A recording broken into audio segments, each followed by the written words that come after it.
What's up, guys? Theo here, coming to you with a prediction for Jamal Pogues versus Thomas Peterson. Right now, Thomas Peterson is a minus 195 favorite, and the comeback on Jamal Pogues is plus 145 on DraftKings. And guys, I already took a 1-unit shot on Jamal Pogues at dog odds here. Check the Bet MMA tips, it'll be in there with a quick blurb about why I think that, but I'm going to go a little more in-depth on this video. Essentially, I think that Jamal Pogues is being really underestimated here, and Thomas Peterson is being very overestimated, and I'll explain why. Basically, when you watch Jamal Pogues fight, he has a lot of very kind of close shave victories and a couple close shave losses, particularly against Mick Parkin. And I think that has kind of led people to think that he's not quite as good as he actually is. They kind of see him as like a bottom of the barrel heavyweight, low skill, kind of just looking for a knockout.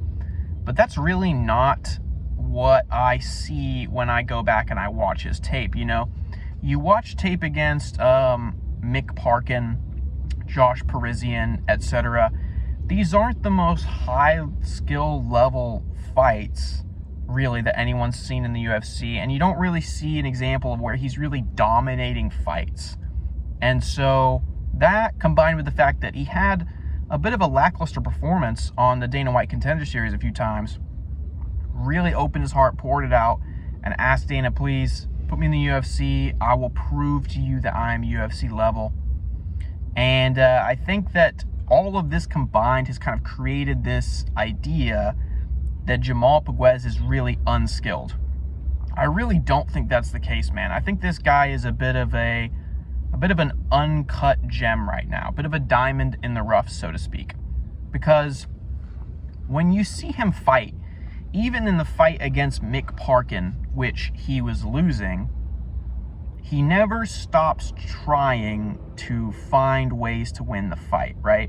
He doesn't really ever seem to become mentally dejected when he thinks he's losing, and he doesn't really ever seem to quit inside the octagon. You know, when you see him fight, you see him really giving it his all, you see him looking for knockouts, you see him trying things, you see him reacting.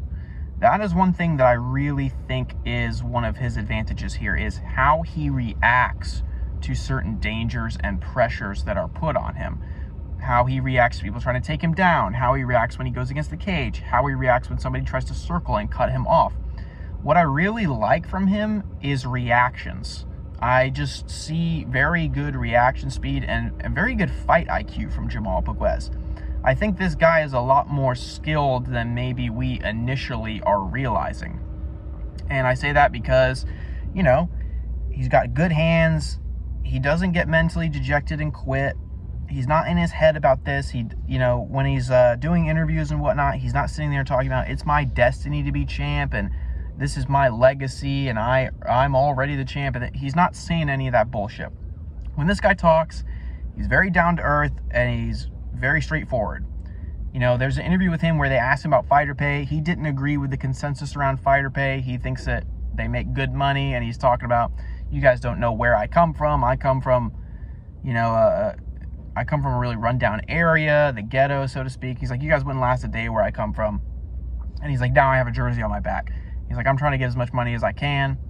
So I think this guy's head is in the right place for fighting. And I think his head is in the right place for a guy who's coming off of a loss, which a lot of people will say, oh, how's that going to affect him mentally? I don't think it's going to affect Jamal Pogues mentally. I think he is very mentally strong, actually.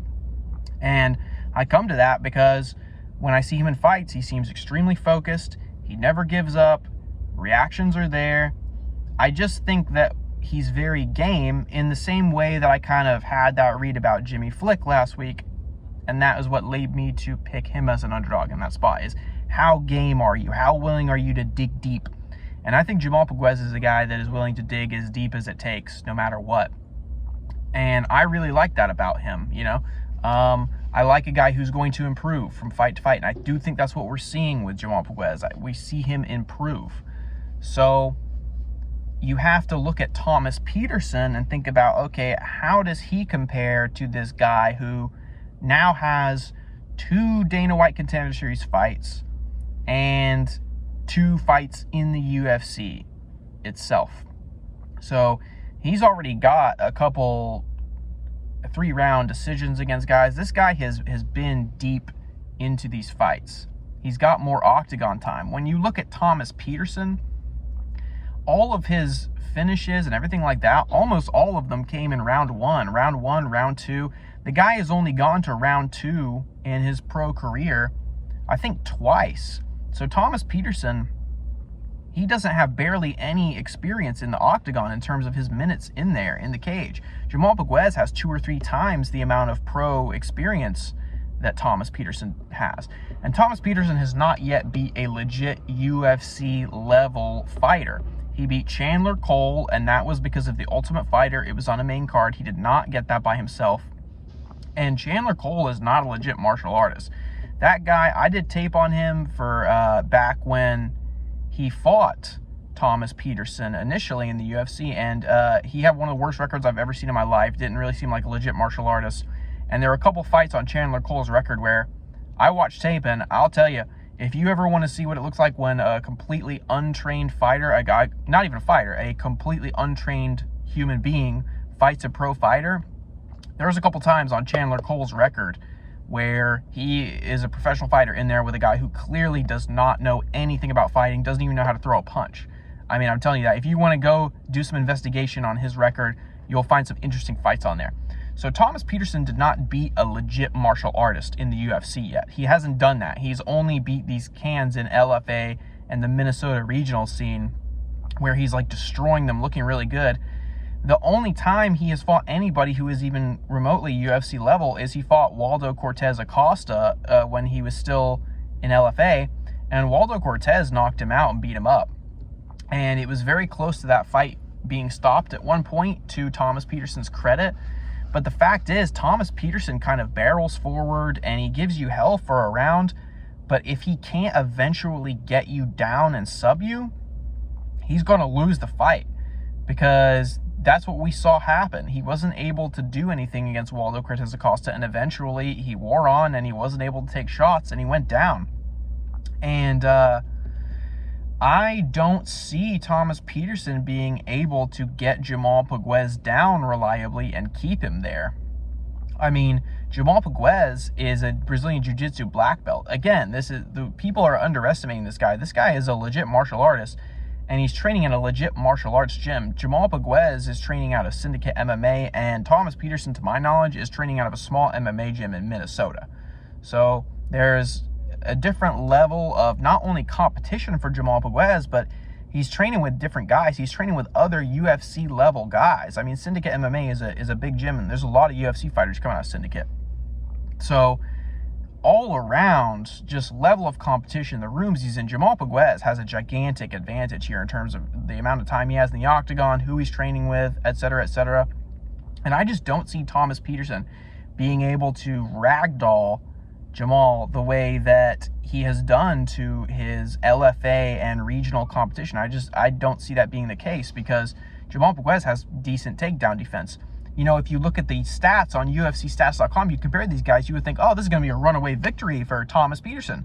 That's probably why he's the favorite here. But guys, the stats do not always tell the whole story of a fight. In fact, I'm not much of a stats guy because I really don't like them. I feel like they misrepresent and mislead people more often than not.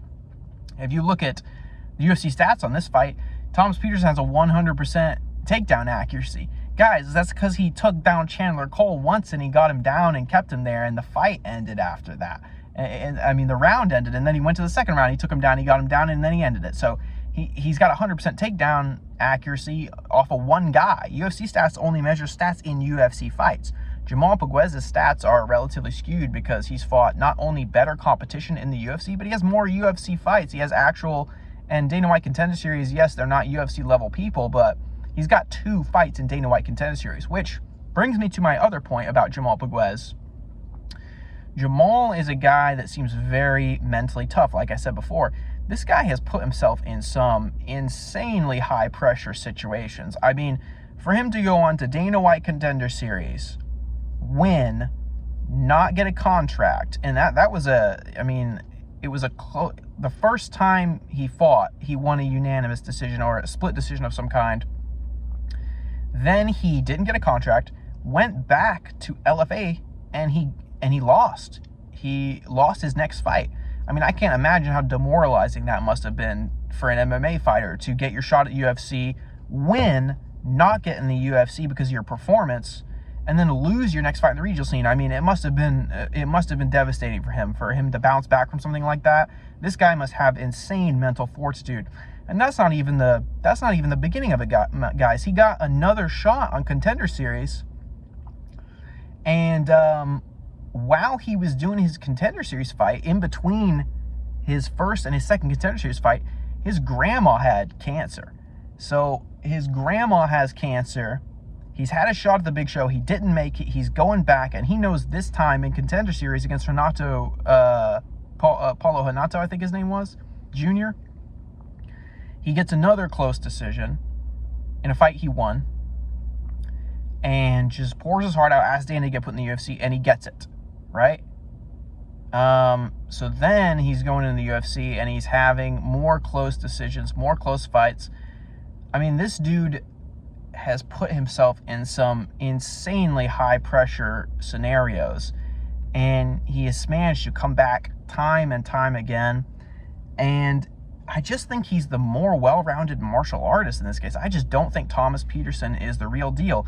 And he's lined as if he is the real deal, as if he's going to come in here and just immediately take Jamal Pogues down and sub him, ground and pound him or something. Guys, I don't think that he's going to be able to come in here and get Jamal Pogues down. And I think if he does get Jamal down, I think Jamal's going to get back up. I mean, if you watch Thomas Peterson in that Chandler Cole fight, he was struggling to get a submission against this guy who has almost no submission defense at all. Chandler Cole was not a grappler. He never grappled. And you can tell when he goes to the ground, he does certain things that I don't think the dude ever did any jiu-jitsu. So the fact that he was able, I mean, probably the only time he did jiu-jitsu was in the camp with Amanda Nunes for the Ultimate Fighter. And still, Thomas Peterson, it took a full round on top of him before he was able to get a submission. So I don't see Jamal Pogues just getting like sat on top of and submitted like that. I can't imagine a jiu-jitsu black belt would go out that way. The way that I see Peterson winning this is maybe by TKOing Jamal Pogues against the cage, but Jamal Pogues has shown pretty good cage wrestling defense so far, and he's good about circling off people. I mean, he's got good distance management and range management. I just like Jamal Pogues here. I feel like he's being seriously underestimated. And I just, when I look at both these guys and I take a step back, I think that we have a very, very green mixed martial artist going up against a guy who everyone thinks is really green in Jamal Pogues, but is not. This guy is correctly seasoned at this point to be able to beat somebody like Thomas Peterson. So, long breakdown, guys, but at the end of it, I really like Jamal Pogues here. I already took a 1-unit shot on him. Keep it locked in, guys. More picks coming later for the card.